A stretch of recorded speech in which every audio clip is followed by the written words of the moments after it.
Já, góða hlustendur, velkomin að Rauða borðinu. Í kvöld er það þjóðhagsráðið. Það eru 3 hagfræðingar sem hafa komið hérna reglulega til okkar.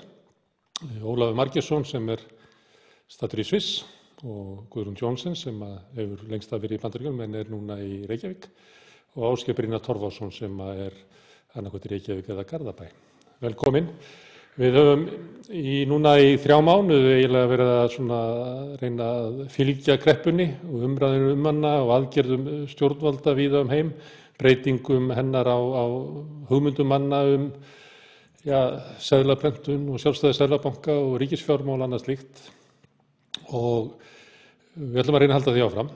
En það sem mér finnst eiginlega svolítið áhugavert hérna heima er að þessar aðgerðir sem að maður myndi reikna með að við værum bara linnulaust að ræða og undirbúa til þess að mæta, hérna hefur verið nefnt dýpstu kreppu allavega í 130 ár, hefur verið sagt. Það var ekki Alþjóðabankinn eða Alþjóðagjaldeyrissjóðurinn sem sagði það, Englandsbanki sagði í 300 ár að það hefur eins og bara kreppa sig komin í sumarfrí á Íslandi.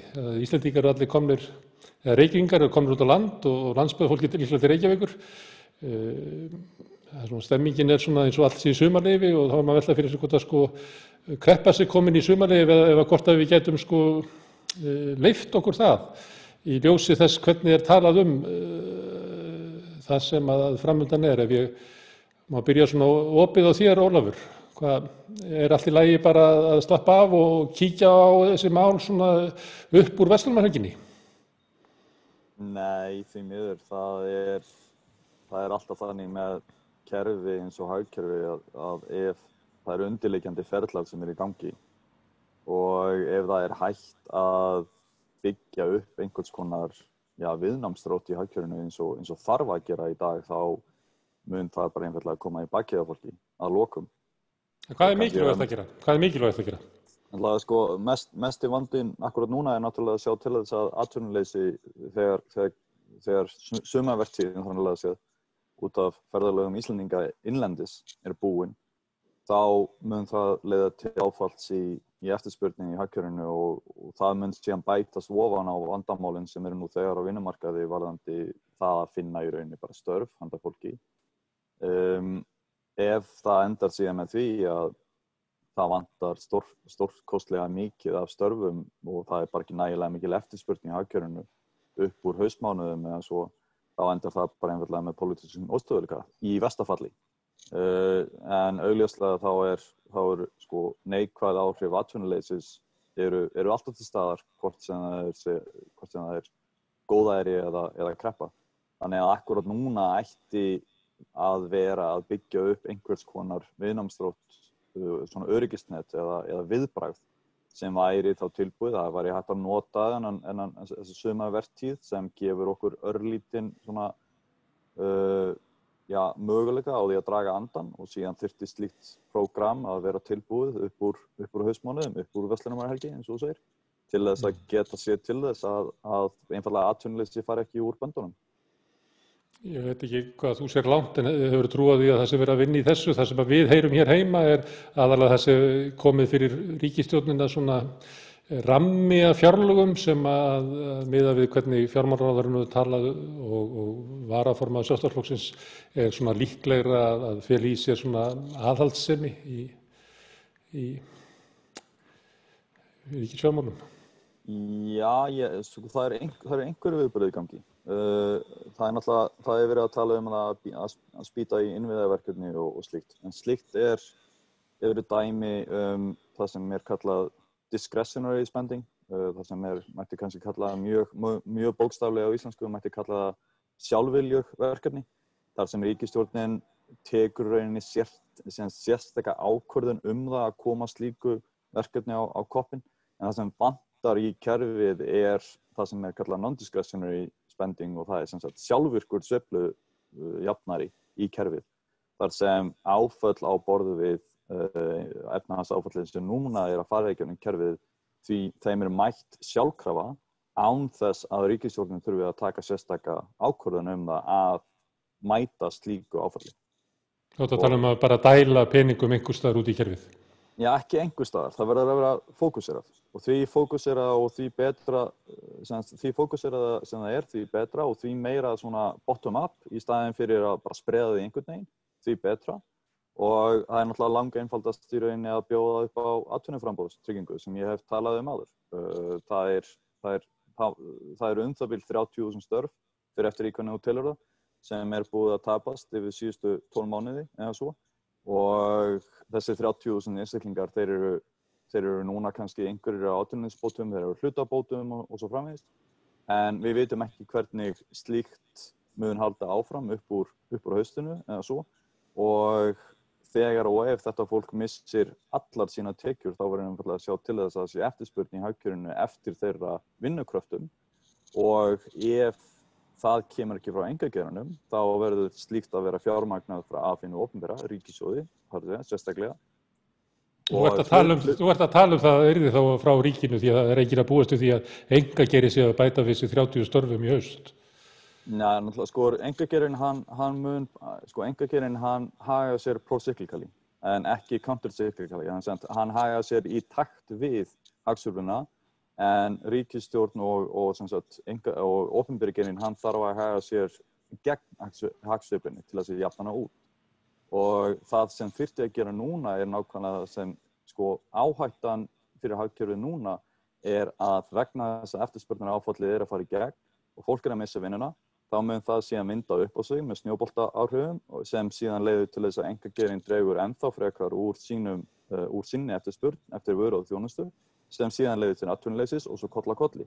Ríkissjóður verður að stíga inn til þess að reyna að mæta slíkri sveiflu og það langbest að gera það með sjálfvirkum sveiflujafnara frekar heldur en með einhverjum svona sértækum aðgerðum eða nokkur svona discretionary spending prógramum sem dæmi einhvers konar fjárfestingar, opinbera fjárfestingar og slíkt. Það myndi hjálpa, en það mun betra að reyna að hafa sveiflujafnarann eins sjálfvirkan og hægt Og hluti af því besti sveiflujafnarinn sem í boði atvinnuframboðstrygging, job guarantee.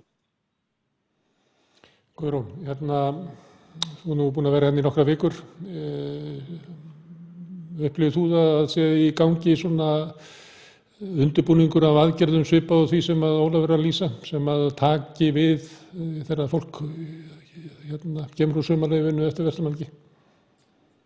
Já, ég finn nú fyrir því að það ósköp mikil gúrkutíð þetta sumarið bara eins og öll önnur sumur eins og maður hefur upplifað það, þannig að það kemur auðvitað svolítið óvart og maður getur verið að vona að ráðuneyti starfsmenn hafi stytt fríin sín og eru á fullu að útbúa viðbrögð sem að við munum þá sjá og heyra af vonandi fljótlega.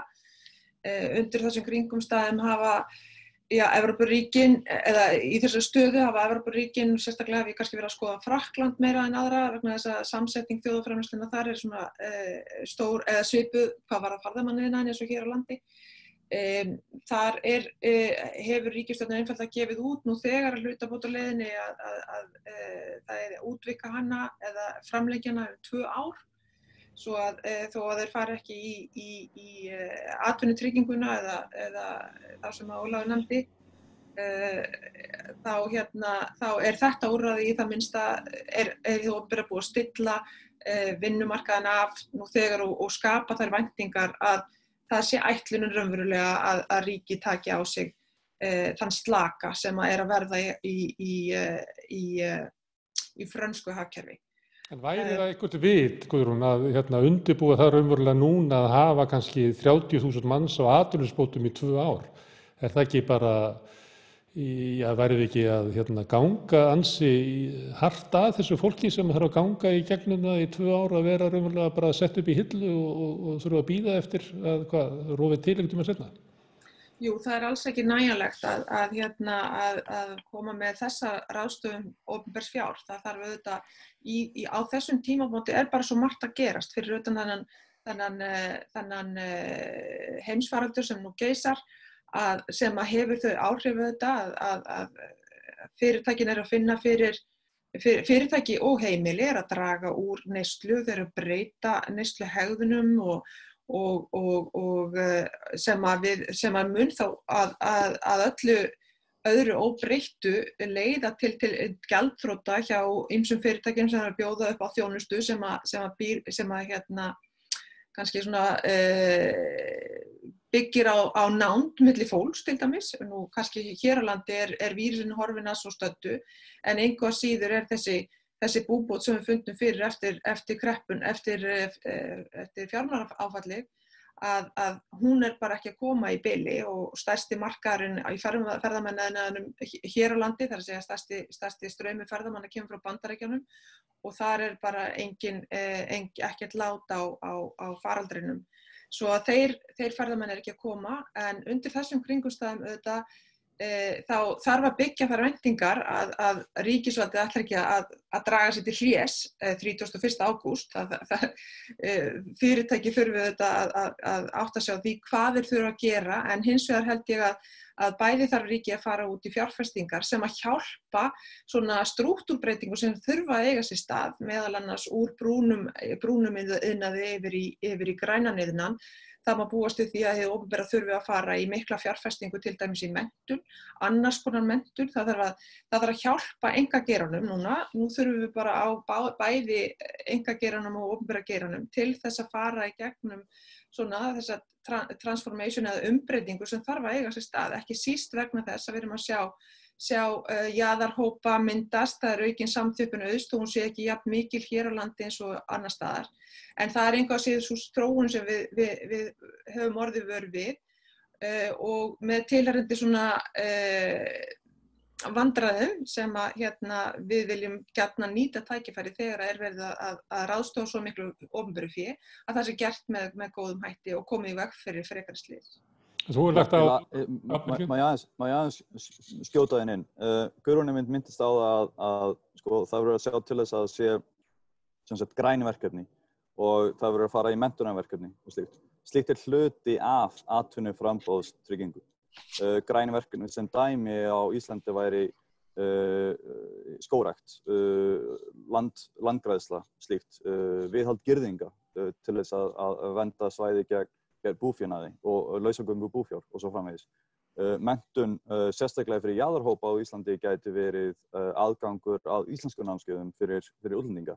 Það verið hægt að vera með leiklist, hvað sem er. Það er hægt að fjármagna atvinnuframboðstryggingu beinlínis með því markmiði að auka kunnáttu og færni hópa og fólks til þess að einkageirinn geti fundið vinnuafl í framtíðinni sem hann þarf á því að halda þegar hagkerfið hjartnar við. Fjárfesta í fólki, getur við sagt.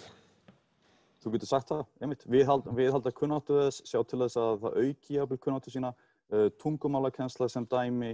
Ferðamanniðnaðurinn í Íslandi var mjög glaður að sjá fleira fólk sem myndi þekkja fleiri tungumál sem dæmi. Það vantar, það er fullt af fólki sem á Íslandi væri til í að læra grunnstef af tölvufræði og slíkt. Það er fullt af verkefnum sem er hægt að beinlínis fjármagna innan svona kerfis. Handverk, járnsmíðar nefndu það. Það er hægt að setja upp svona verkefni sem eru beinlínis fjármagnuð og fólki er borgað fyrir það að læra. Þegar það er búið að klára og það getur farið úr slíkum verkefnum hvenær sem er. Þegar einkageirinn er búinn að hjarna við og hann vill ráða fólk, þá fer fólk sjálfkrafa úr þessum atvinnuframboðstryggingarverkefnum beint yfir í einkageirinn. Og það er búið að læra nýja hluti og það er búið að viðhalda sinni starfsreynslu og kunnáttu, þannig að einkageirinn verður ennþá sterkari fyrir vikið heldur en ekki. En er það ekki svo að leiðandi flokkur í ríkisstjórnarsamstarfinu, Sjálfstæðisflokkurinn, hann hefur bara trúað í áratugum saman að þetta sé ekki hlutur ríkisins að vera að vasast í svona hlutum og hefur alltaf trúað í að lausnirnar komi frá einkageiranum. Og hann sé næstuði ófær að taka þessar ákvarðanir að fara að búa til, fara að setja bara flokka út á land, að reisa girðingar og rækta skó og hún er bara ófært að taka þessar ákvarðanir. Það eru allir flokkar á Íslandi sem samþykkja því sem dæmi að menntunarkerfið sé til staðar. Það sér lágmark framboð af menntun. Það eru allir sammála því að heilbrigðiskerfið sé til staðar. Það sér lágmark framboð af heilbrigðisþjónustu. Seðlabanki Íslands Seðlabanki Íslands sér lágmark framboð af lausafé þegar óþarf að halda. Þetta er í sama prógram. Ólafur, það ekki allir flokkar sammála það að heilbrigðiskerfið eigi að byggja upp hið opinbera heilbrigðiskerfi. Ég segi með lágmarki. Ég ekki að segja að taki allt og það enginn að segja að þetta verkefni ætti að taka allt saman. En það eru allir flokkar sammála það á Íslandi að lágmark af framboði af heilbrigðisþjónustu sé til staðar. Herðu Guðrún, að því að þú talaðir svolítið það hérna fyrr í vor eða síðla vetrar að svona nauðsyn samtal stjórnvalda bæði við ólíka raddir inn í fræðaheiminum og bara ólíka hagsmunaaðila og líka við þjóðina, að það veri mikilvægt að þetta samtal ætti sér stað til þess að gæti komið góða leiðir út úr þessu og leiðir sem væri sátt En svona ef við tökum svona undan 2-3-4 vikur að þá eiginlega ekkert slíkt samtal í gangi til dæmis það sem þið eru að ræða hér. Nei, það er góð ábending. Ég held að ég hef aðeins verið að beina spjótum gegn svona kreddum og svona öfgastefnum og með meira svona samtali og að beita kostum hins opinbera og kostum hins einkaframtaksins saman, en auðvitað þarf það að gerast í gegnum einhvers svona samráð og samtali eins og þú nefnir. Við sáum það svo sem í vor að það komu ábendingar frá stéttarfélögunum það hvernig mætti að haga betur eða standa betur að hlutabótum og öðru viðlíka. Ég held að við höfum þetta búið við svona svolítið,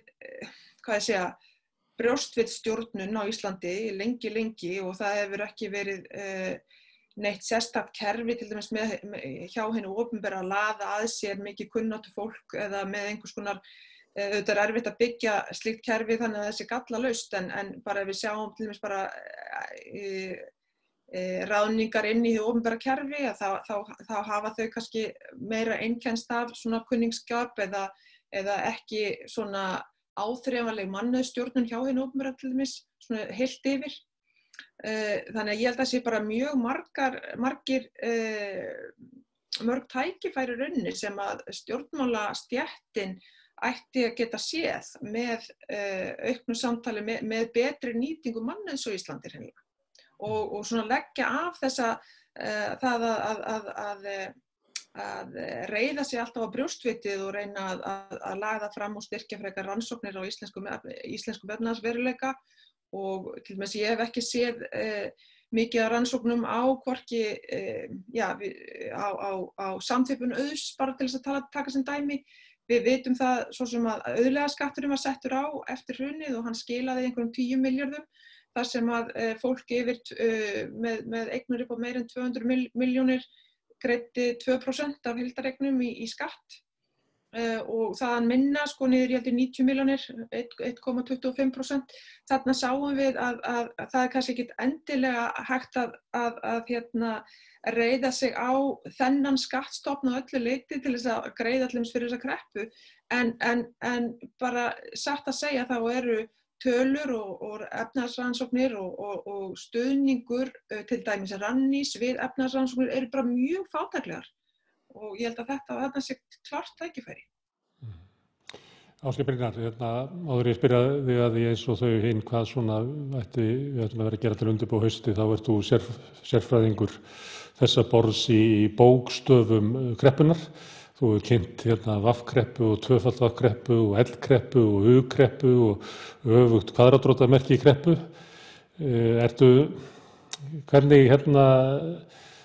Hvernig lítur kreppa núna út fyrir þér?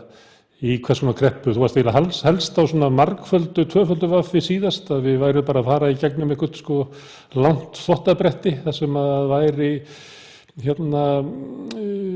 alvarleg óvissa, svolítið langt, byggt á því hvernig tekist að hemja kórónuvírusinn. En hvernig lítur kreppan út núna? Já, það er náttúrulega eftir hvað sjónarhorn maður tekur og hvort maður að hugsa þetta fyrir heiminn eða litla ímyndaða eyju út í miðju hafi.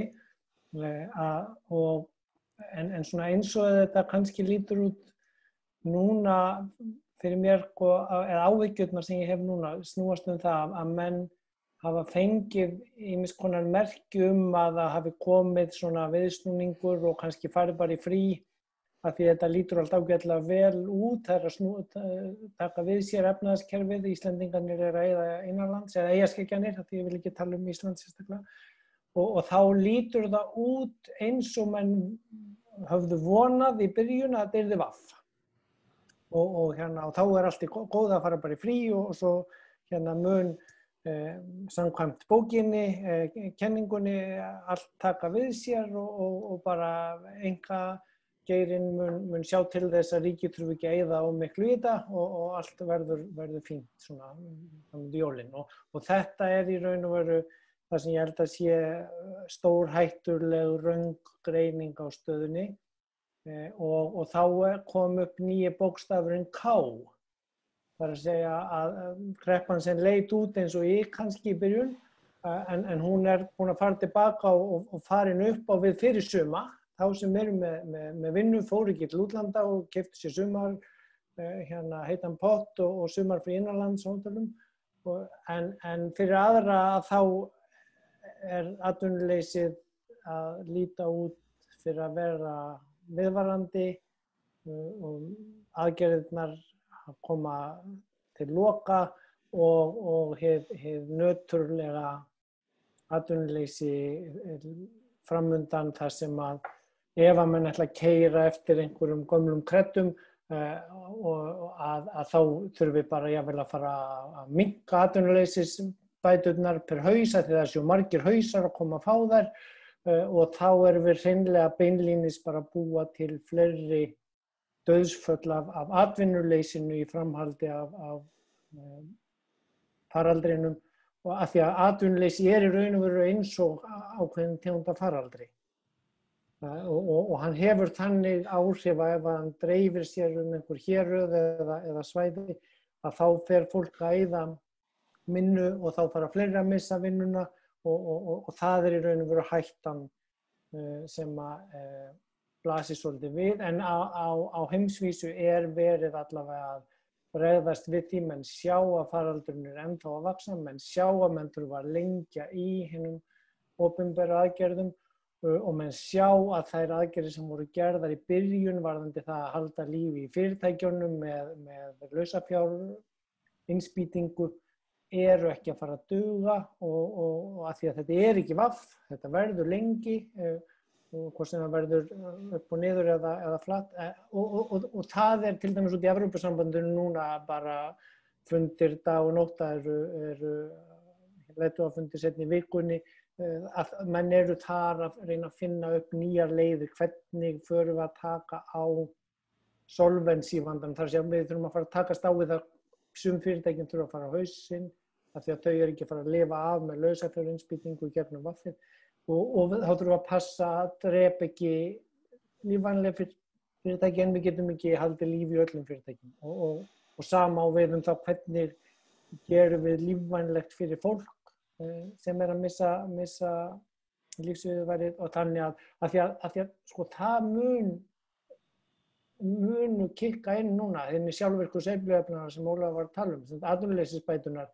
Ríkissjóður hefur enga stjórn á því hvað mun þurfa að setja inn í atvinnuleysistryggingasjóð. Spurningin snýst bara viljum við setja fólk á bæturnar og strípa þar og búa til alls konar gjaldþrota vanda og jafnvel vanda í fjármálakerfinu, eða viljum við að fólki sem tapar vinnunum fara að gera eitthvað af viti. Viljum við hafa pinna í sjóðunum svo það sé að fara að gera það? Viljum við fara nota sumarið til að planta í staðan fyrir að vera í iðjuleysi?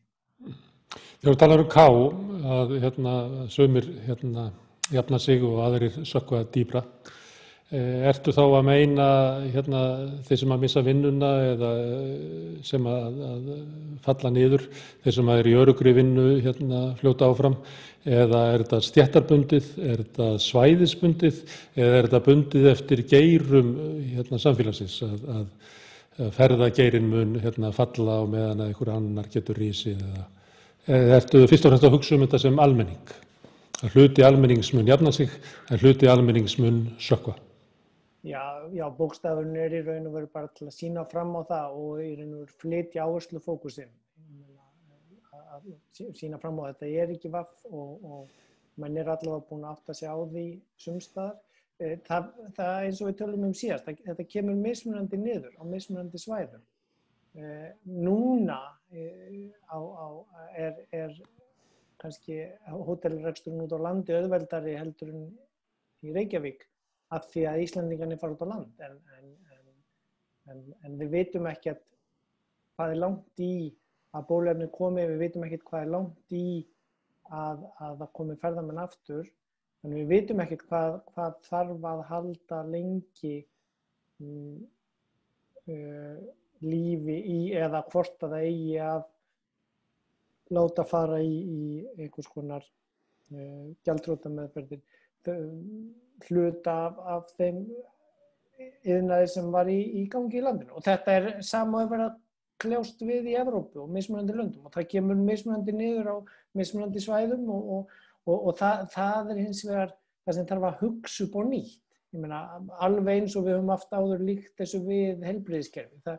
Það bjó við það hérna í mars að það var að koma fullt af læknum úr skíðaferðunum, sýktir og voru heima og það var bara endurstillt kerfið, það var sett upp göngudeild með síma þannig að læknar heim í sóttkví voru bara í vinnunni gegnum tölvu og síma.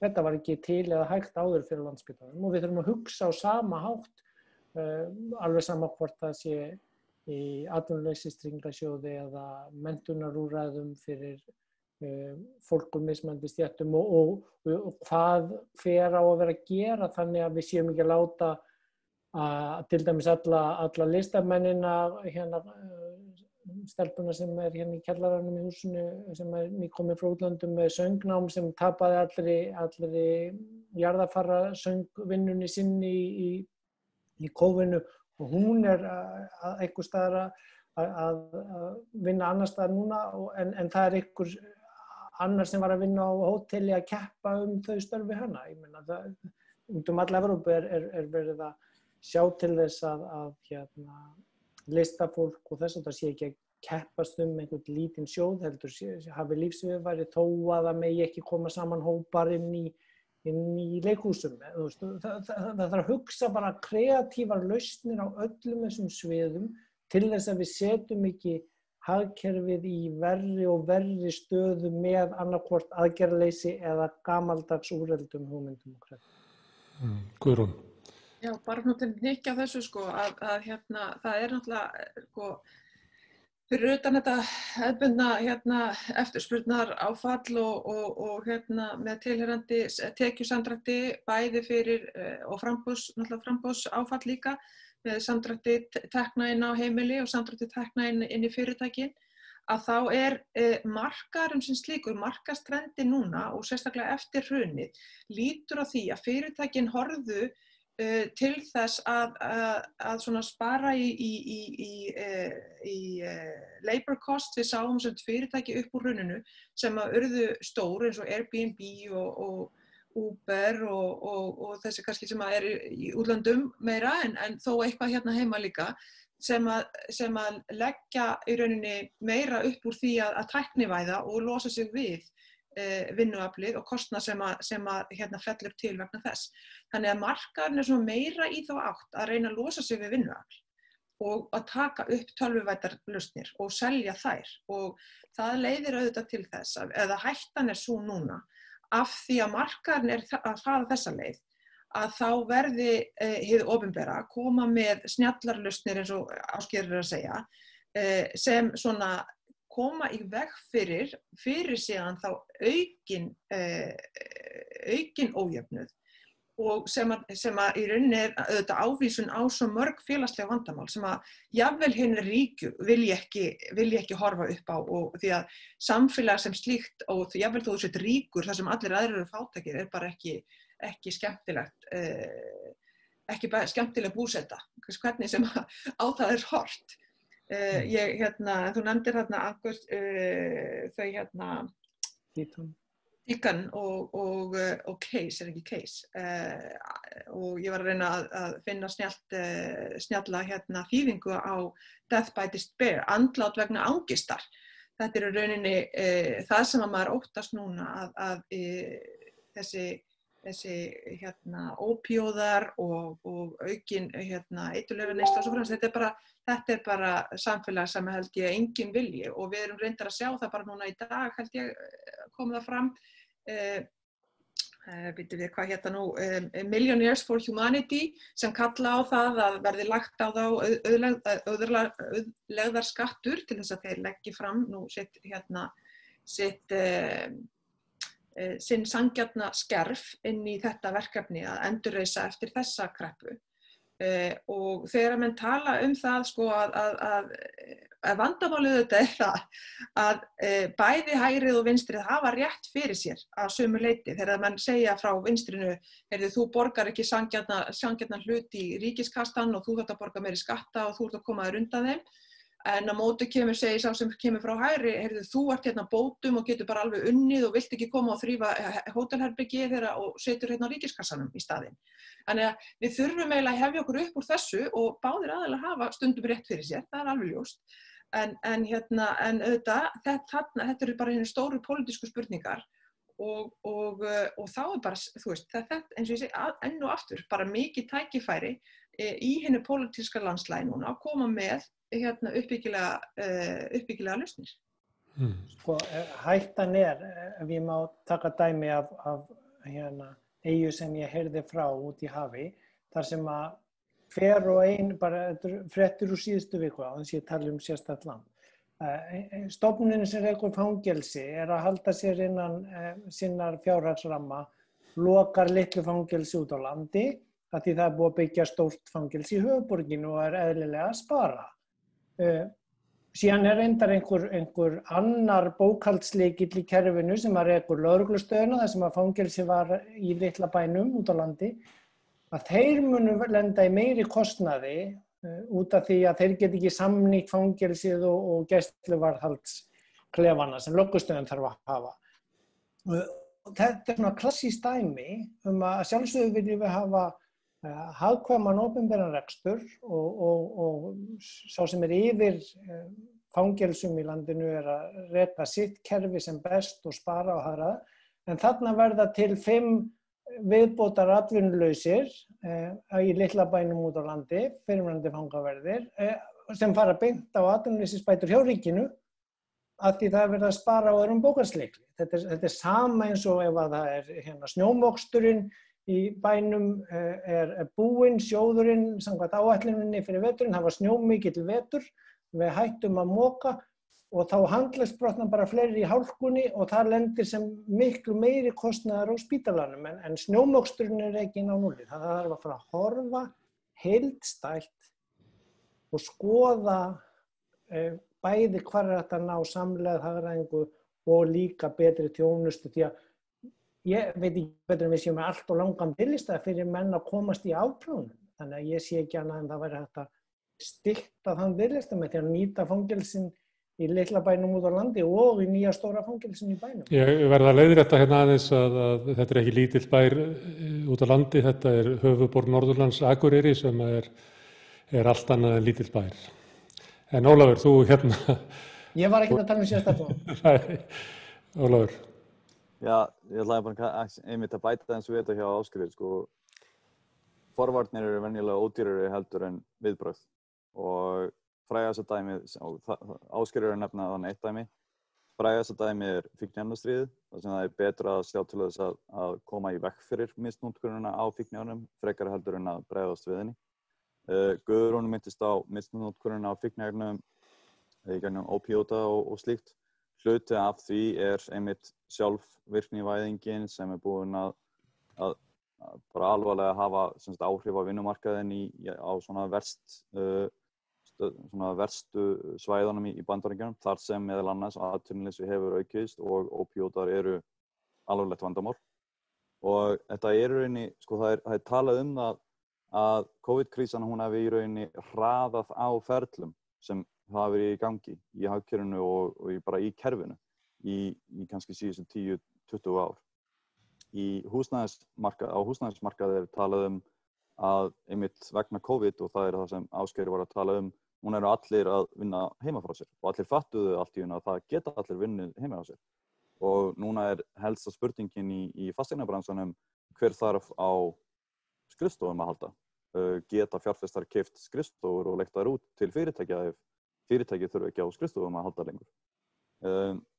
Það á sama tíma líka verið einmitt og það þessi sjálfvirknivæðing sem að hraða, það verður ennþá hraðari núna eins og Guðrún var að minnast á vegna COVID og þar einmitt myndast líka grundvöllurinn á því að ójöfnuðurinn aukist og káið verði að veruleika. Þar sem þeir sem eiga sjálfvirkni tæknina sem hagnast mest á því á meðan þeir sem missa vinnuna sem dæmi út af sjálfvirknivæðingu og slíku, þeir tapa mest á því og þeir verða neðri hlutin af káinu. Og til þess að koma í veg fyrir það að þessi neðri hluti af kái endi í pólitískum óstöðuleika og svo framvegis, þá þarf að sjá til þess að sé einhvers konar tekjur fyrir þetta fólk og það alveg hárrétt það sem Guðrún var að segja að það eru bæði vinstri og hægri hafa rétt fyrir sig í þessu máli og verður að sjá til þess að fólk hafi tekjur einfaldlega til þess að viðhalda stöðuleika í hagkerfinu og á sama tíma verður líka að sjá til þess að fólk framleiði eitthvað á sama tíma. Og ég tönnlast á þessu og ég tönnlast á þessu örugglega í nokkurn tíma í viðbót en atvinnuframboðstrygging auðveldasti hlutin af þessu til þess að koma þessi verkefni. Herðu, en Guðrún vintist á rannsóknir Ann Case og Angus Deaton sem að óbeint vegna þess að sjálfur Dr. Doom, Noral Rubini, hann reif sig upp og skrifaði grein í Moggan, eða Moggin þýddi grein sem hafði verið birt víða eftir hann, sem var athyglisvert margt, meðal annars hann endar á tilvitnun í kommunistávarpið að eina svarið við stjórnmálalega óróleika sem afleiðing af vaxandi ójöfnuði í samfélaginu sé að öreigar allra landa sameinist og nái völdum í samfélaginu. Ásgeir Brynjar, Noral Rubini náttúrulega svona skringileg persóna í hagfræðinni. Hann þekktur fyrir það að hafa séð fyrir húsnæðiskreppuna 2008, skrifaði það held ég 2006 minnir mig og hafði bara nokkuð rétt fyrir sér og síðan oft vitna til hans sem svona Dr. Doom. Þú lest þessa grein í Mogganum, hvað eitthvað hæft í þessu sem hann að segja? Hann leggur eiginlega út frá bæði út frá uppreisnunum sem eru víða Bandaríkin ennþá út af morðinu á George Floyd og setur þau í samhengi við uppreisnir almennings bara víða heim í Perú, Bólivíu, Hong Kong, Chile, Frakklandi og víða og setur þetta sérumverulega afleiðinga vaxandi ójöfnuði og mjög sárum og erfiðum eins og Guðrún var að veitna í áðan og og hann eiginlega fer úr svona fræðaturnunum og spámansturnum sínum og stillir sig eiginlega bara við hliðina á mótmælendum og hvetur þá til að reyna að ná einhverjum breytingum fram í samfélaginu vegna þess að þetta gangi ekki svona.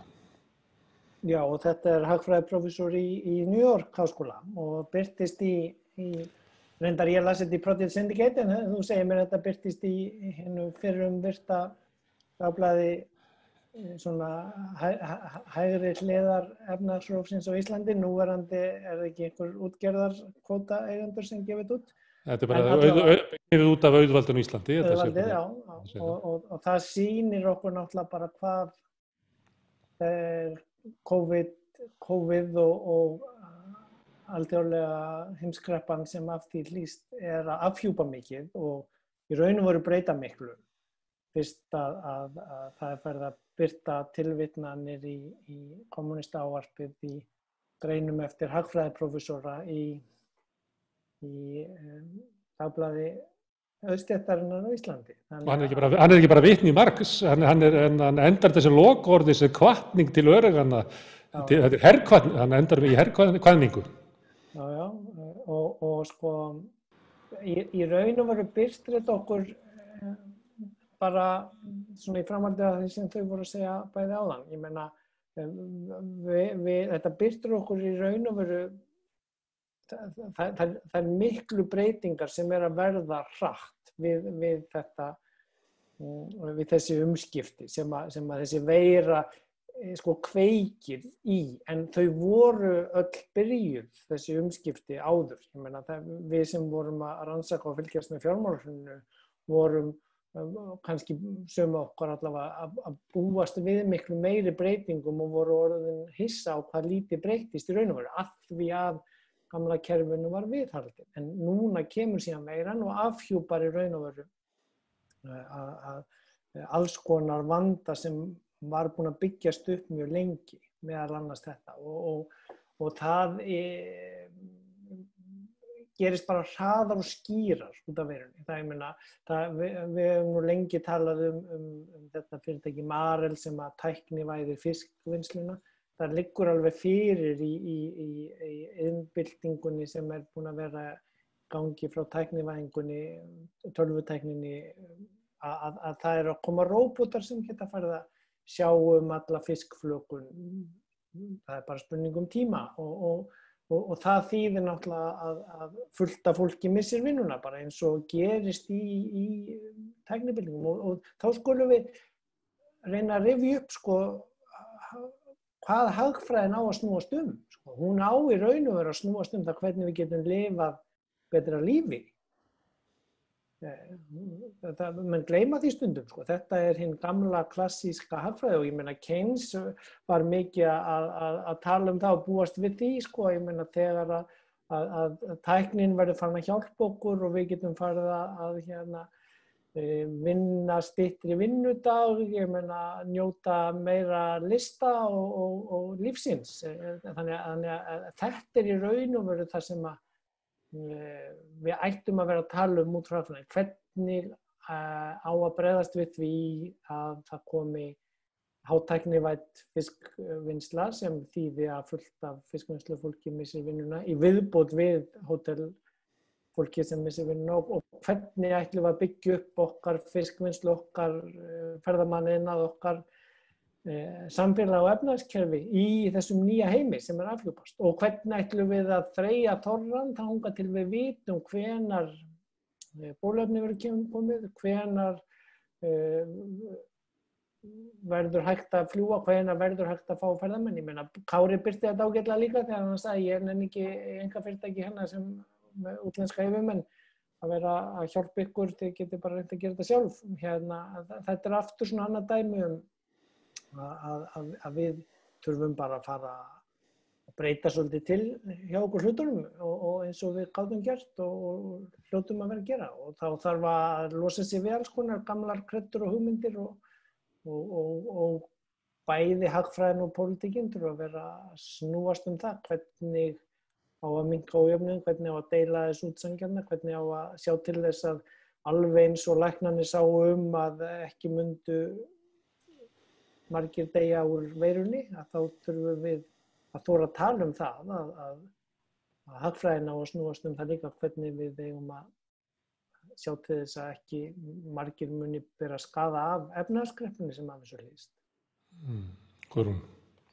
Já, ég held að sko Rubini hafi líka verið að sko höfða til fólks að það þarf að taka borgaralegu hlutverki sínu alvarlega. Og það að lifa í lýðræðissamfélagi þýðir að þú þarft að taka afstöðu, þú þarft að vera upplýstur og þú fylgjast með. En forsendan fyrir því þetta góð upplýsingagjöf og gögn og mælingar á stöðunni svo að það sé hægt að meta hana. Ég held að þarna sé svolítið sko það liggur svolítið áhersluatriði sem hefur gleymst eða hefur ekki verið áhersluatriði hjá hinu opinbera eins og ég sé það þegar ég kem svona ný til landsins og ætla að fara að grafa hérna upp sko einhverjar hagmælingar að mér virðist að það sé mikill pottur brotinn og bara þjóðhagsspáin sem að lá fyrir í nóvember frá eina óháða aðilanum Hagstofunni var eina þjóðarspáin sem að var til staðar þegar var verið að deila hérna út tugum ef ekki 100 milljarða. Þetta ekki nógu gott.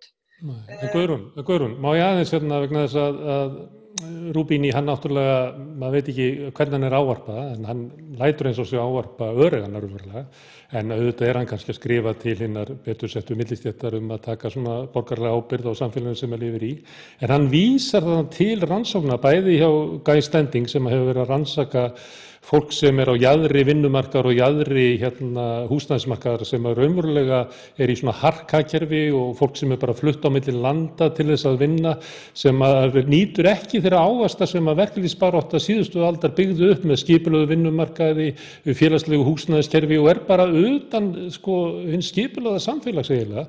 Og svo það sem þú varst að vitna til, Ann Case og Angus Deaton, sem ég mæli nú fólk að bara googla inn á YouTube og horfa á fyrirlestra þeirra því að hann lítur út eins og roskin kennslukona með óendanlega þolinmæði til þess að útskýra þetta fyrir okkur og Angus lítur út eins og svona uppáhaldsafi allra.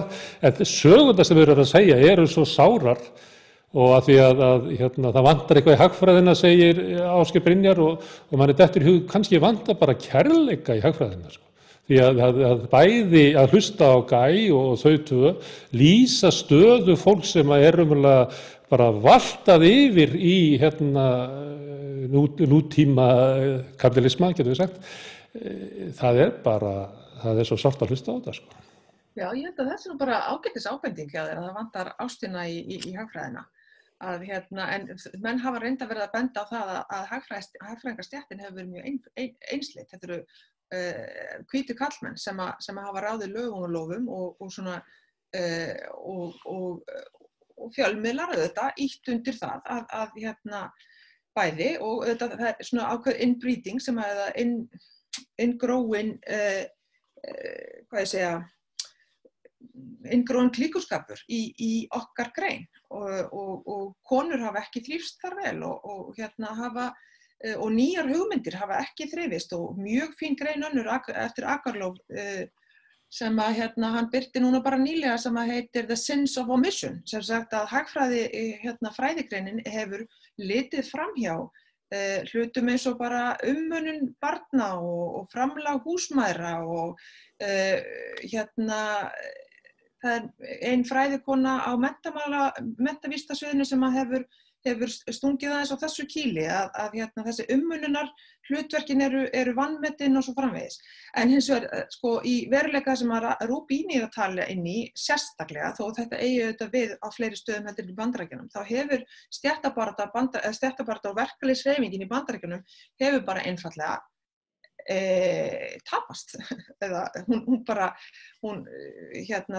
collective bargaining power eða afl fjöldans á vinnumarkaði eða fjölda launafólks hefur bara hrunið og við þurfum að horfa með sanngjörnum hætti á það hvaða afleiðingar hefur það og kreppur eins og þessi þar sem að sá sem hefur vinnu hann má sín nánast einskis gagnvart vinnuveitendum, hann getur ekki að breyta orðfæri gagnvart atvinnurekandanum og launafólki þá hættan sú að launafólkið missi samningsstöðuna og það má ekki gerast vegna þess að þá kemur sveifin, þá leggst sveifin allt of langt til hægri eða vinstri, hvernig sem þið vilja horfa á það.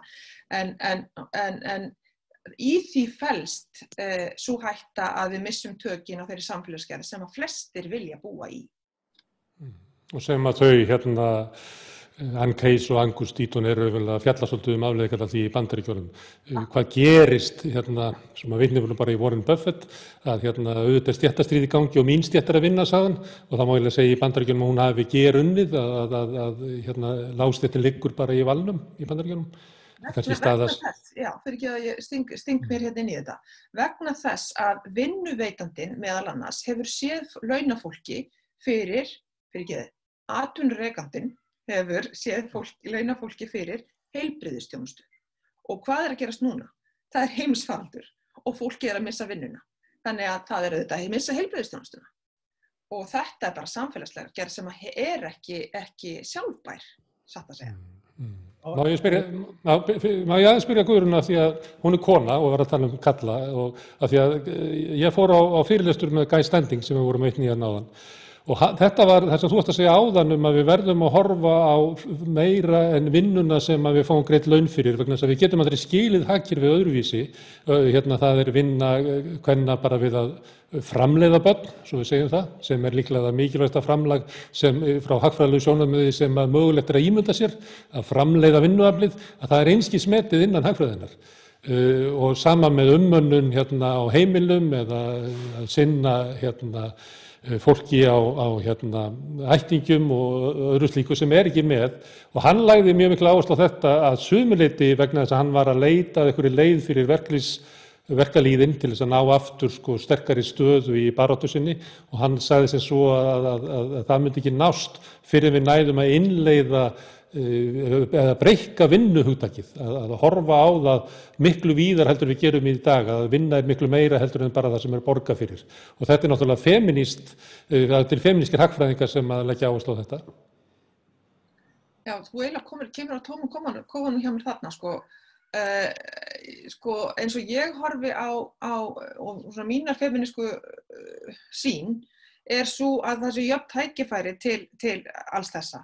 Og það ekkert auðveldlega hægt að staðkvæmt móður ekkert auðveld, hún eins og þú bendir á, þær eru einar það að fæða börnin á fyrstu mánuðina og svo vel sé og svo það líka bara kærleikurinn á heimilinu og uppeldi barnanna, það þarf að koma frá báðum foreldrum og þarna náttúrulega bara hvort að við ætlum að fara að leggja upp með eitthvað kerfi sem að greiðir niður þessa umönnun.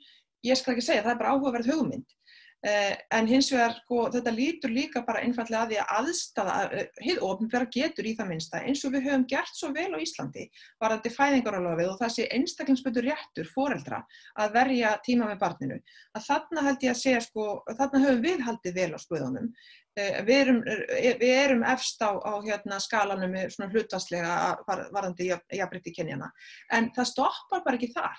Ungar konur telja að þegar ég var í háskólanum manni eftir Guðnýju Guðbjörnsdóttur sem var sérfræðingur í kynjafræðum og ég satt með henni í nefndum og með jafnréttisráðs stúdentafélagsins eða hvað það nú hét og við héldum því bara fullum fetum fram að það væri nú búið að ná jafnrétti milli kynjanna vegna þess að það var alveg jafnmargar stelpur í viðskiptafræðinni eins og strákar. Og ég gleymi ekki svipna á henni bara, þessar ungu konur. Og nú ég komin í þessa stöðu, þessar ungu konur, það ekki hugmynd. Þetta ofsalega erfitt að breyta þessu og það kemur til vegna þess að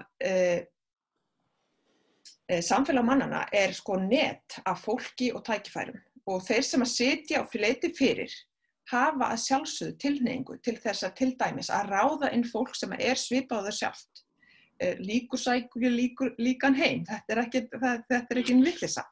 Og þarna bara tregðan í okkar, til dæmis í okkar fagi, hagfræðinni, kemur til vegna þessa út af svona network effect, það númer 1, myndi ég segja.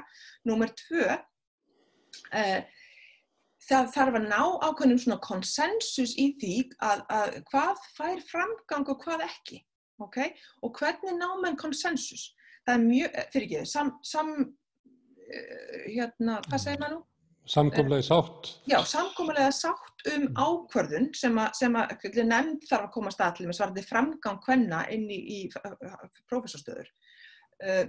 Þar hengja menn sig í miklu meira og þetta bendir Akurlof á, þegar hengja menn sig í mælanlega mælikvarða og þeir vilja ekki fara út í að leggja sjálfstætt mat á hvað þarft að gera. Það svo erfitt og það svo erfitt að ná sátt það.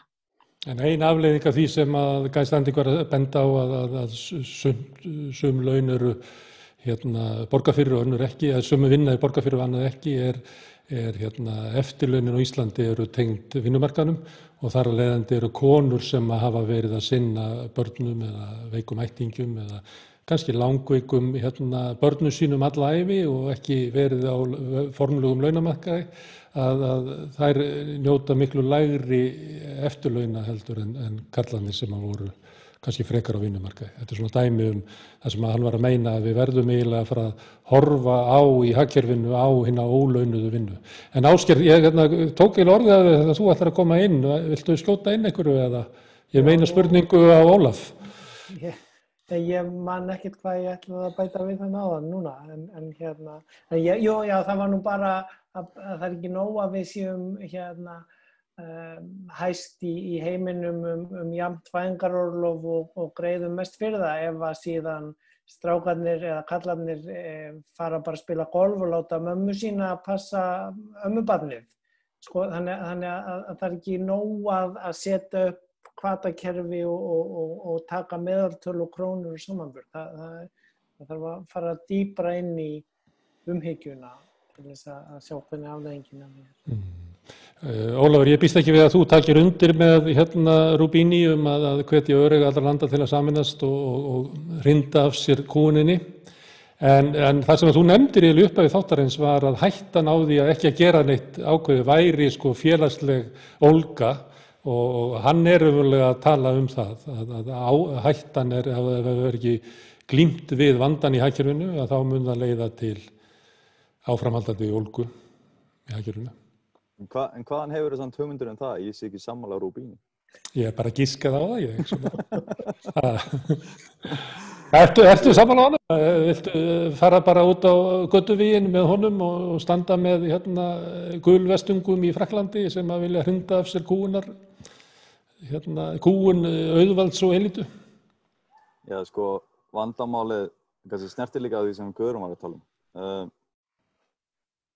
Hvernig hugsunarháttur hagfræðinga? Hugsunarháttur hagfræðinga sá að það alltaf verið að hámarka nýtjar og það alltaf verið að hámarka einhvers konar nýtni eða skilvirkni. Og það er mjög skilvirkt sem dæmi að sérhæfa sig í einni vinnugrein sem dæmi. Þú ert smiður og ekkert nema smiður.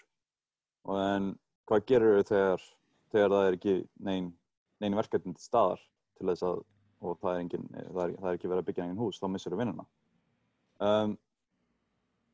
Vandamálið sem hefur þróast svo lítið, og þetta er kannski mitt líka, kannski ég var að hugsa þetta þegar Guðrún var að segja það sem hún var að segja. Landsframleiðsla sem dæmi, hún tekur ekki til greina störf sem eru unnin innan veggja heimilisins. Skiptir ekki máli hver gerir þau. Það er sagt á engilsaxnesku máli að þú mælir það sem þér er annt og þér er annt það sem þú mælir. Og ef þú mælir landsframleiðslu sem dæmi þannig að hún myndi sem dæmi taka til greina þau störf sem eru unnin innan veggja heimilisins, þá allt í einu snar breytist í rauninni hámörkunarvandamálið sem hagfræðingar standa frammi fyrir. Og það eitt og sér myndi ef þú vill opna augu þeirra fyrir mikilvægi þeirra starfa sem eru unnin innan veggja heimilisins, bara sem dæmi. Þú er líka að reikna þig aftur á bak til þess að sjá þegar konur fara út á vinnumarkaðinn að þá kannski kemur í ljós að hagvöxturinn sem að því fylgdi var kannski ekki svo mikill vegna þess að það var að svissað út ólaunari vinnu fyrir launaða vinnu. Já, sem dæmi. Annað vandamál sem er mjög algengt í hagfræði og það er í rauninni kannski þessi svona afleiðing af því að vera að stara á skilvirkni hámörkun og ekkert annað. Það er að viðnámsþróttur, hann gleymist. Og viðnámsþróttur er sem dæmi það í rauninni hversu mikið högg getur hagkerfið tekið án þess að hluti af því eða hópar innan þess verði fyrir miklum áföllum. Og það sem er vandamálið núna er að viðnámsþrótturinn í hagkerfum út allan heim, hann er ekki til staðar sem leiðir til þess að hópar í mörgum tilfellum verða sem sagt það eru bara einhverjir samfélagshópar missa vinnuna til langs tíma sem leiðir til þess að þeir verða hundfúlir, skiljanlega, sem leiðir til pólitísks óstöðuleika. Og það er í rauninni bara hluti, það er bara afsprengi af því, þannig að maður sér bara guluvestin og Wall Street mótmælin fyrir nokkrum árum og svo framvegis. Og það er fullkomlega eðlilegt að þetta gerist út frá samfélagslegum sjónarmiði einu og sér. En það er ekki hægt að módela þetta. Það er ekki hægt að setja upp magnvísitölu pólitísks óstöðuleika og það er einmitt vandamálið sem Guðrún var að segja. Hagfræðingar vilja í mörgum tilvikum ekki horfa á mjúkar staðreyndir af því að það er ekki hægt að setja þær fram í beinhörðum stærðfræðilegum sannleika. Og þetta er vandamál sem því miður hefur þróast yfir kannski síðustu öldina eða svo í hagfræði, en þess að upprunalega byrjaði hagfræði sem pólitísk hagfræði. En síðan kom það sem er kallað eðlisfræði öfund upp í hagfræðingum. Þar sem þeir vildu geta verið vísindalegir, líkt og eðlisfræðingar sem eru virkilega að býstast með lögmál. En hagfræðingar þeir eru að býstast með óstöðuleika íslensks og mannlegs eðlis sem þú getur ekki sett fram í magnvísitölu eða stærðfræðiformúlu því miður. Ásgeir Brynjar, að því að það er svo sjaldast sem við fáum að sitja hérna og vitna í mokkan bara út og suður. Svo höldum áfram að vitna í þessa grein hans Rubini. Hann endar á því að vitna í franskan hagfræðing Thomas Philippon, held ég hann sem kallaður, og heiti. Eins og ég skildi hann, hlusta nú eitt fyrirlestur með honum, að það er maður sem er búinn að reikna rosalega mikið og búinn að taka inn alls konar sveiflur í langan tíma og hann eiginlega kemst að því að svona bandarískur kapítalismi hann sé orðinn eiginlega bráð af einokun sem leiðir til eyðist öll samkeppni, að verð á nauðsynjavörum sé hægt að lækka eins og ætti að gerast í samkeppnisumhverfi. Nýsköpun dregið saman og það sitji bara örfá risastór fyrirtæki sem eru raunverulega bara að draga rentu upp úr kerfinu sem er kannski bara hálfdautt, sko. Það er ekki að þjóna neinum nema einhverjum örfáum sem að ná að sjúga upp úr því rentuna. Þetta er ekki falleg mynd. Nei, nákvæmlega. Ég keypti þessa bók, ég hlusta á hann líka daginn á einum af þessum allt of mörgu webinörum sem maður er búinn að fylgjast með. Great Reversal, bara afturförin mikla og hann beitir þessum hefðbundnu aðferðum, hefðbundinnar hagfræði sem Guðrún var að vitna í, algjörlega bara út frá hagmælingum og mjög mikilli og flottri tölfræði og sýnir bara fram á það að þessi hugmynd frjálsa markaðinn er bara ekkert að virka lengur því að það í raun og veru kemur bara fákeppni út úr því.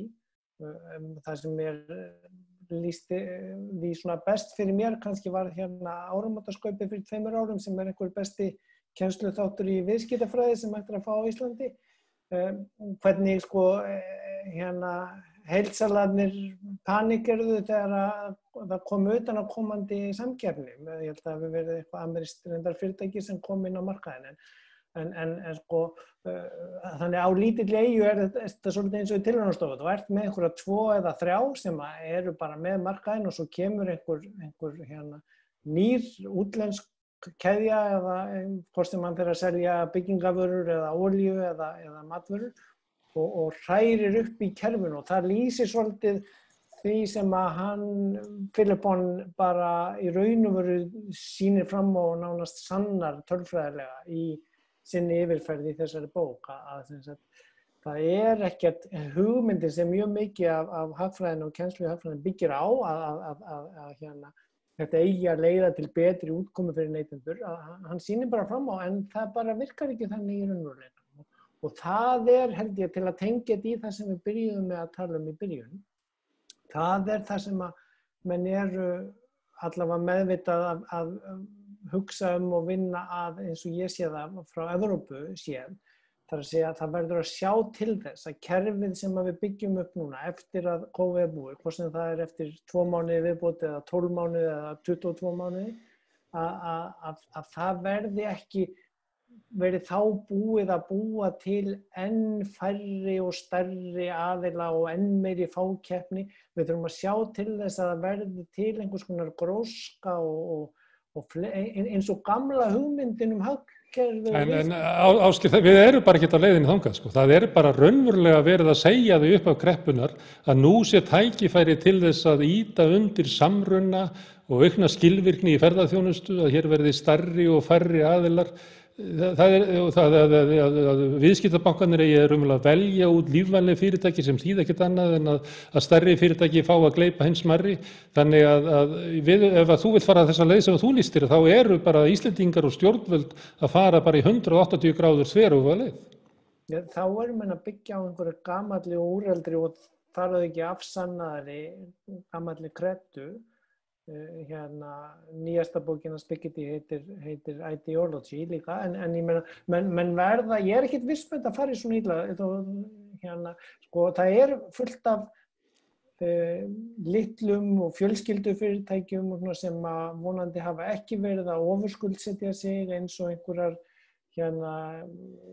svona nýjar keðjur eða eitthvað þess að þú veist, sem að þetta sem klassískt frægt frá Þýskalandi líka og það verið að sjá til þess og það ekkert auðvelt, það ekkert einföld formúla til fyrir, en það verið að út í Evrópu mjög mikið að vinna í því að nýju aðgerðina sem verður að fara í núna sjá til þess að þær gagnist lífvænlegum fyrirtækjum sem voru í eðlilegum og góðum rekstri og þarna aftur reynir á bókhaldið og skattskýrslur og ársreikninga og svona skjöl sem sýna bara fram á söguna sem fyrirliggjandi og að þannig góður rekstur fari ekki í þrot eða verði gleyptur upp af einhverjum stórum keðjum í krafti kapitalis eða með hjálp lánveitenda heldur að það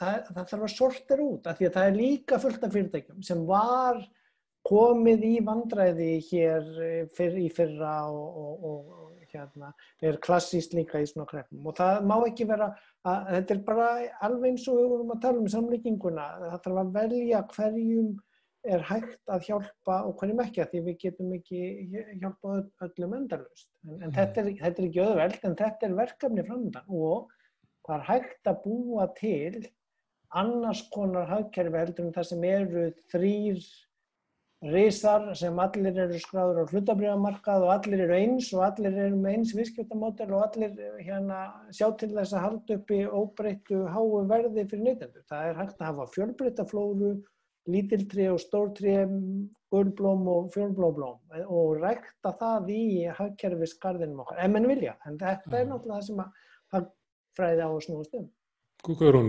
samkeppni, maður sem við þekki sem að segir að hafi aldrei verið samkeppni nokkru marka á Íslandi nema við endursölu og notuðum bílum og það má eiginlega efast að það sé lengur núna vegna þess að svo mikið af bílaleigum sem þurfa að losa mikið af bílum inn á markaðinn sem eru veðsetta frá bönkunum þannig að nú verið að reyna að halda upp í verði á notuðum bílum og við þekkjum þetta og með Costco þar koma þá lækkaði verði í einhvern smá tíma svo áttar náttúrulega fyrirtæki sig á því að það er bara miklu betra að hækka verðið 30% og taka meira inn af smærri markaðshlutdeild heldur en vera að lækka til þess að stækka markaðshlutdeildina. En það sem að Thomas Philippon segir eiginlega að hugmyndin að samkeppni í Bandaríkjunum sem við höldum að sé að hún bara ekki. Þetta bara því miður, það bara ekki samkeppni það. Nei, algjörlega og ég held að það sé líka vegna þess að það hefur verið bara stjórnmálaleg ákvörðun það að veikja allt samkeppniseftirlit. Það hefur enginn haldið því fram öðru innan hagfræðinnar annað en það að athafna fólk hefur það sannarlega markmiði að verða einkasalar. Ég meina það bara besta staðan. Þá fær maður mesta narðinn og mesta hagnaðinn og þarf ekki að koma einu sinni með almennilega vörur á markað því að það getur líka verið latur. Þannig að þetta eins og með fjármálakerfið, til þess að við náum eitthvað í áttina að hinu fullkomna markaði eða fullkomna samkeppni, fullkomna markaði og það módel allt saman, það hvílir á þeirri forsendu að samkeppnin sé fullkomin sem held ég bara á nánast. Það á hrávörumarkaði það sem að varan einsleitt og svo framvegis það er þetta að fara út í langan fyrirlestur þetta. En ef þú spyrð varðandi Ísland og samkeppnisstöðuna á Íslandi þá held ég að við auðvitað búum við þann ókost því miður og sem betur fer að við erum fá. Ferðamaðurinn hefur eins og bætt þetta töluvert og þessi tæknivæðing sem hefur átt sér stað varðandi vöru framboð frá útlöndum. En þannig ég held að segja, sko, ég held að þetta hafi klárlega batnað. Ég man eftir því að það var ekki hægt að fá Toblerone og M&M nema bara í flughöfninni, sko. Þannig að meiri segja, við ungu hagfræðingarnir, við minnum þessa daga að það voru bara freyjukálmur og leyndumöf sem vexti í búðunum. Þannig ég held að þarna þurfum við bara að vera vakandi eins og öllu öðrum sviðum sem við höfum að kalla eftir í þessu stutta samtali. En ég held að við erum ekki búin að kortleggja það nægjanlega, til dæmis hvernig hægt að beita skattkerfinu til þess að hjálpa litlu rekstraraðilunum, því að við þurfum að hlúa þeim. Þeir eru frábærir, þeir keppa ekki bara á verði, þeir keppa á nálægð, þeir keppa á ummunum, þeir keppa á gæðum, þekkingu á vörunni, veita meiri þjónustu heldur en bara að selja vöru og svo framvegis. Þannig að þarna held ég að þarna aftur þurfum við að passa það að stjórnmálamennirnir okkar drepi ekki þessa flóru og hampi stóru aðilunum sem að gera bara lífið fátæklegra. Má ég spyrja því, kæmi þetta greina að vera með öðruvísi skattkerfi fyrir, hvað ég var að segja, Pétursbúð út á horni en Skeljung, að nú eiginlega sama eftirlitskerfið og skattakerfið og umbúnaður fyrirtækjanna sama miðað við pínulítið fjölskyldufyrirtæki og svo bara risastór fyrirtæki. Kemur til greina að hafa einhvern öðruvísi systemi kringum þetta? Ég held að það sé klárt mál að það þarf að skoða það betur, og ég hef ekki séð mikið, kannski ég er ekki sérfræðingur í public finance, því miður, mér langar til að læra meira það, og kannski getur Ólafur eitthvað bætt í vanþekkingu mína, en hins vegar sæi maður fyrir sér bara rétt eins og með arðgreiðslur, með launatekjur, með tekjuskatta á fyrirtæki, að hann sé progressífur. Það er ástæða fyrir því að við viljum hafa það þannig. Það er vegna þess að við viljum styðja við þann sem hefur lítið bak og skattleggja stærð. Og skattleggja það sem stærð. Herðu Ólafur, það er ein aukaspurning sem mér langar enda þáttinn hjá þér, af því að þú ert búin að vera mikill talsmaður MMT eða ég veit ekki hvað það er kallað á Íslandi, nútíma peningamála kenning líklega. Og talaðu það sem snýst hvað ríkið prenti seðlar og skattleggið eftir á, það ríkið aflar ekki peninga. Ef það er eitthvað sigurvegari undanfarinna mánaða, þá er það eiginlega þessi kenning, það sem eiginlega allir seðlabankar í okkar heimshluta og ríkisstjórnir eru svolítið farin að hegða sér eftir því að þetta sé eiginlega grunnkenningin. Þegar við nefndum nú Rubini áðan, þá er einn eldri maður sem hefur svipað stöðu kannski meðal hagfræðingar sem heitir Michael Hudson, hann er marxisti og svolítið ólíkindatól. Ég var að lesa grein eftir hann og hann var að segja að það sem gerðist raunverulega þegar þessi kenning er tekin inn, að þá veldur hún til þess að það búið til miklu meira peningum heldur en hefur annars verið gert. En því miður hafi verið þannig, það var eiginlega engin önnur breyting sem fólst í þessu, þannig að langmest af þessu nýju peningum sem var búið til fór bara á kunnulega staði sem var inni í fjármálakerfið og endar í vasunum á hinum ríku. Þegar þú horfir á svona aðgerðirnar á undanförnum mánuðum hjá seðlabönkum og ríkisstjórnum, er eitthvað hæft í þessu hjá gamla manninum að kannski stærsti hlutin af þessum aðgerðum er ekki að fara til þess að búa til samfélagi sem við þurfum að reisa við hér eftir kreppu, heldur eins og vanalega þá fer ansi góð sneið raunverulega til þess að halda upp í hlutabréfaverði, inn í fjármálakerfið, til bankana inn í Wall Street. Hvaða spurningu vilt að ég svari fyrst?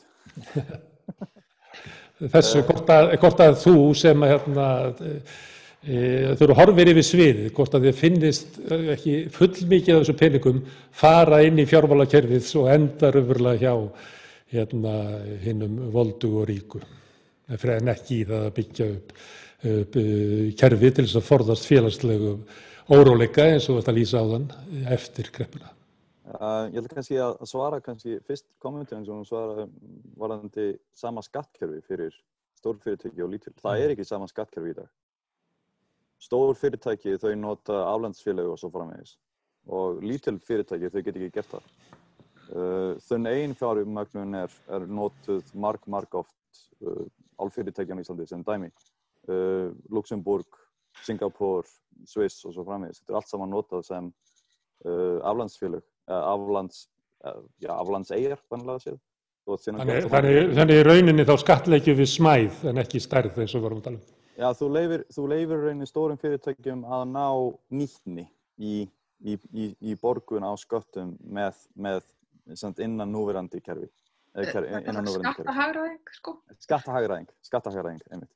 Þannig að í löngsaga stutt, það ekki sama kerfi í dag fyrir stór fyrirtæki og lítil. Öfugt við það sem við Guðrún vorum að tala ykkur inn á að það eitt að vera. Já, svolítið. Varðandi MMT eða nútíma peningahagfræði. Þetta ekki nýtt kerfi, þetta lýsing á því hvernig núverandi kerfi virkar. Það staðreynd að þú getur ekki borgað skatta á Íslandi nema að Seðlabankinn eða ríkissjóður komi viðkomandi peningum í umferð fyrst til þess að sé hægt að borga skattana. Ef ég heimta skatta í Ólafskrónum, þá getur enginn borgað Ólafskrónur fyrir en ég kem Ólafskrónum í umferð. Það augljóst. Og þetta lýsing á því hvernig hagkerfið samt í rauninni peningakerfið virkar frekar en ekki.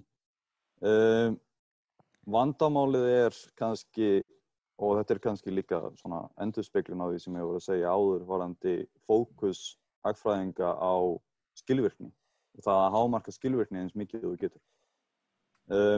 Í dag, sko, það sem seðlabankar að gera í dag og það sem þeir voru að gera 2008 og svo framvegis, það í rauninni ekkert óbreytt frá því þeir voru stofnaðir. Þannig að seðlabankar voru stofnaðir til þess að viðhalda eignaverði.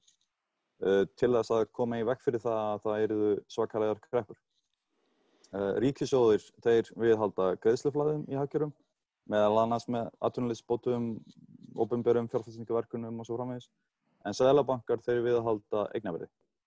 Og það ákveðin kretta, skulum við segja, eða trú á meðal hagfræðinga, mjög algeng, að skilvirkni innan opinbera geirans sé minni heldur en í einkageiranum og þar með eru fáir hagfræðingar sem eru tilbúnir í að samþykkja það að sé skilvirkara að nota uppbyggingu núverandi kerfis í þá átt að viðhalda greiðsluflæðum gegnum ríkissjóð, það að segja einhvers konar opinber neysla, frekar heldur en að nýta skilvirknina í gegnum það að viðhalda eignaverði í hagkerfinu sem síðan hvetur einkageirann til þess að fjárfesta og búa til eftirspurn þannig að Spurningin mín var hlutfallið hérna á milli, hvort að sko, þú getur það fer eiginlega eftir því sko, það fullt af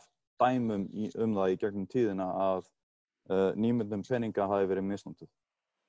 Oftast hefur hún verið misnotuð í kjölfarið á því að það verður framboðsáfall í hagkerfinu sem síðan leiðir til þess að það skortur á vöru og þjónustu í hagkerfinu sem síðan hækkar verðið á viðkomandi vörum og þjónustu sem síðan kallar á það að ríkissjóður í viðkomandi landi reynir að bæta hag almennings með því að bara spýta peningum í kerfið sem síðan endar á því að þú endar í óðaverðbólgu og Venezuela, Zimbabwe og Weimar í Þýskalandi upp á 1920 eru dæmi þetta.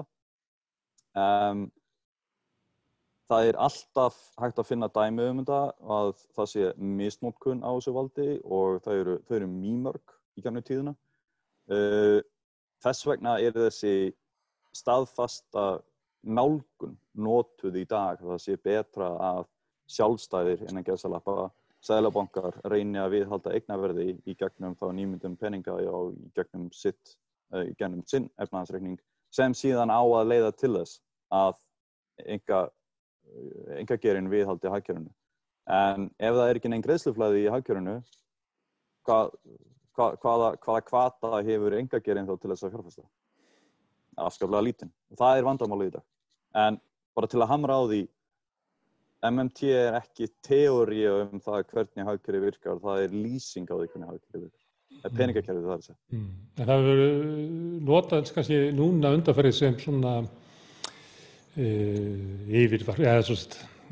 rök fyrir því, þessum stóru aðgerðum. Þá hefur þetta verið meira áberandi núna í umræðinu heldur en árin á undan.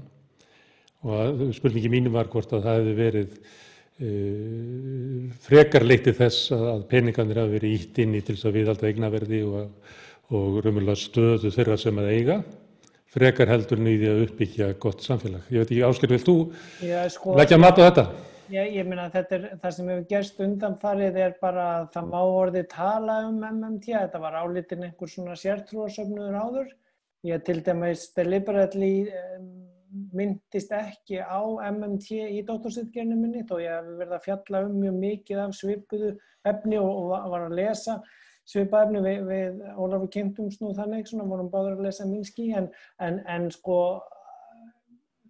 það og maður getur verið sammála sumu og ekki endilega öllu, en þeir eru komnir inn í Bloomberg og Financial Times og að því að þeir eru bara lýsing á því sem að gerast. Ég heyrði nú bara Seðlabankastjóra Íslands viðurkenna í bítinu á bylgjunni í síðustu viku að hann væri að prenta fullt af peningum og að hagfræðin hefði farið í gegnum bylting á síðustu 10 árum. Þetta þóttu mér nú talsverðar fréttir með það sem á undan hafi verið gengið. En áttum okkur á því, fyrir 12 árum eftir fjármálahrunið, þegar að seðlabankar heimsins fóru út í það sem kallað QE, magnbundna íhlutun, þá voru þeir bara að búa til fullt af peningum sem fóru bara í að viðhalda eignaverði á hlutabréfum og sem sagt fóru bara til að viðhalda fjármálagjörningum, og það það sem ég var að tala að búið að vera í gangi svo lengi á þess að hafi verið talað það. Ég nefndi þetta held ég síðast að þeir fjórfölduðust það bil, efnahagsreikningar Seðlabankanna, og núna búið að sjöfalda á eða tífalda á. En núna verið að reyna að beina þeim peningum í annað, en í viðbót kemur síðan þá fiscal spending, það segja hinn opinberu fjármál, það sem búið að setja 11 triljónir bandaríkjadala og þeir geti hugsað hvað mörg núl það verið í íslensku. Herðu, ágæta fólk, hérna upphafi síðla vetrar þá hittust við vikulega og síðan höfum við dregið úr því og hittust núna hálfsmánaðarlega, og kannski út af því sem að við höfum eiginlega tala núna í eins og ígildi 2 þátta. Við erum bara svo langur þáttur í okkur. En ég þakka ykkur kærlega fyrir að koma hingað. Þetta óendanlega fróðlegt alltaf að fá ykkur og draga upp mynd af efnahagsástandinu, ekki bara hér heima, heldur út allan heim. Ólafur Margeirsson, Guðrún Johnsen og Ásgeir Brynjar Torfason. Hlustendum þakka ég fyrir að sitja hérna með okkur og vek athygli á því að á morgun að þá verðum við hérna aftur klukkan 8 við Rauðaborðið og höldum áfram að ræða okkar áhugaverðu tíma. En takk fyrir í kvöld.